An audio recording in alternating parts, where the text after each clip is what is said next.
여러분 여드름이 고민이시면 제가 추천드리는 이 3가지 연고 꼭 써보세요.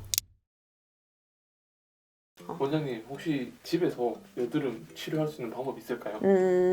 여드름이 나면 이제 처음에 이렇게 피지 상태로 있을 수도 있고 이제 이게 붉어져서 화농성 상태일 수도 있는데 어쨌든 가장 좋은 제1원칙은 손으로 건들지 않는다는 겁니다. 근데 이게 실제로 쉽지는 않아요. 자꾸 만지고 싶고 짜고 싶고 짜면 나올 것 같고 그렇거든요. 그래서 일단은 제가 이런 경우에 따라서 집에서 쓰실 수 있는 연고를 3가지 알려드릴 텐데 이제 가면은 병원마다 처방해 주는 게 다 다르거든요. 근데 원장님이 단순하게 그 약을 좋아해서 처방하는 게 아니라 사실은 그 상태의 여드름 상태가 다 다르기 때문에 그거에 맞춰서 처방을 해드리는 겁니다. 그래서 제가 여드름 연고를 좀 크게 3가지 정도로 나눠가지고 설명을 해드릴 테니까 한번 이 영상 보시고 앞으로 집에서 여드름 났을 때 뭐 전문적인 관리나 치료는 받지 않으시더라도 도움이 되셨으면 좋겠습니다. 그래서 여드름 연고는 크게 3가지로 나누어 볼 수 있는데요. 한 가지는 클린다마이신 성분, 마이신이니까 약간 항생제 성분이겠죠. 그래서 여드름균을 죽이는 효과가 있는 항생제 성분이고, 두 번째는 벤조일 퍼옥사이드라고 하는 여드름균을 국소적으로 좀 죽이는 역할을 하는 이런 약이 있고요. 세 번째는 각질을 조금 벗겨주면서 안에 피지를 좀 분비가 잘 되도록 해서 그렇게 피지가 고이지 않게 해주는 레티노이드 성분이나 아다팔렌 성분이 있습니다. 그래서 여러분들 이런 긴 이름을 굳이 외우실 필요는 없고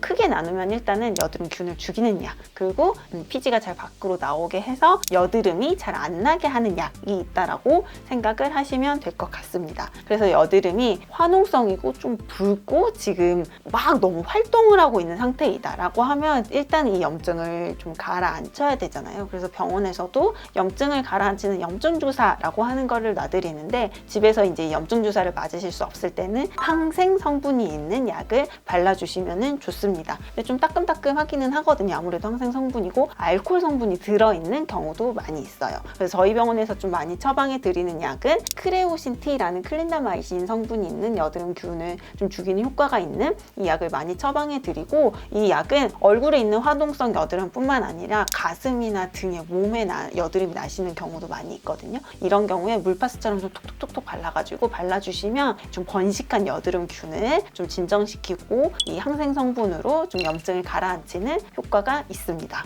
두 번째는 벤조일 퍼옥사이드 성분인데, 이건 항생 성분은 아닌데 여드름균을 좀 가라앉히는 이런 성분이 있는 톡클리어 겔 같은 이런 약인데요. 저는 조금 처방을 많이 하지는 않는 편이에요. 이 약 같은 경우는 약간 피부가 두껍지 않은 경우에는 조금 자극이 되실 수 있거든요. 하지만 내가 피부가 두껍고 귤껍질처럼 너무 두껍고 이런 분들은 사용을 해보셔도 좋습니다. 세 번째 성분은 레티노이드나 아다팔렌 겔 성분의 약인데요. 저희가 요즘 처방 많이 하는 거는 디페린 겔이라는 약이고요. 스티바 A라고 해서 한 번씩 TV에 막 이렇게 건강 프로그램에 이렇게 나와서 한번 그 약이 팍 나오면은 그 약국의 약이 완전히 품절되기도 하는 이 스티바 A라는 이거 하면은 여드름도 없어지고 주름도 없어진다더라 해가지고 하는데, 이 성분이 레티노이드고 이 레티노이드가 우리 레티놀 성분의 전구체라고 생각하시면 됩니다. 그래서 결국은 이 원리가 바르면 그냥 주름이 없어지는 게 아니고요. 미세하게 각질을 탈락시키는 역할을 하게 돼요. 그래서 묵은 각질을 탈락시키고 새살이 돋게끔 자극을 해주니까 주름이 좀 완화될 수 있다라는 이런 연구 결과가 있어서, 이런 방송에서 이거 꾸준히 바르시면 피부 치료 안 받아도 주름 안 생기고 보톡스 안 맞아도 된다 이렇게 하는데, 사실은 보톡스하고는 완전히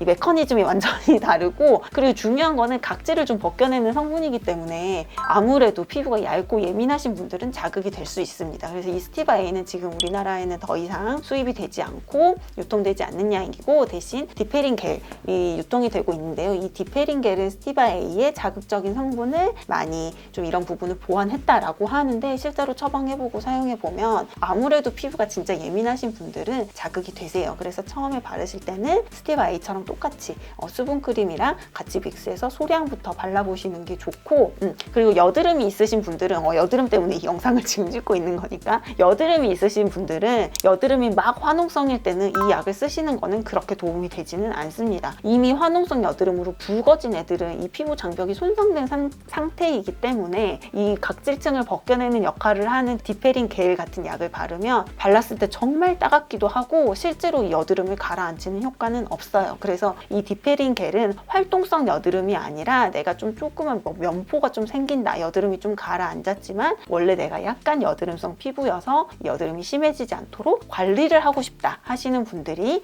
저녁에 수분크림 바르실 그 단계 때 얇게 발라주시면 이게 가볍게 좀 각질이 좀 탈락이 되면서 피지가 잘 원활하게 분비가 돼서 여드름이 심해지지 않을 수 있는 그런 예방 그리고 유지하는 효과가 있는 약입니다.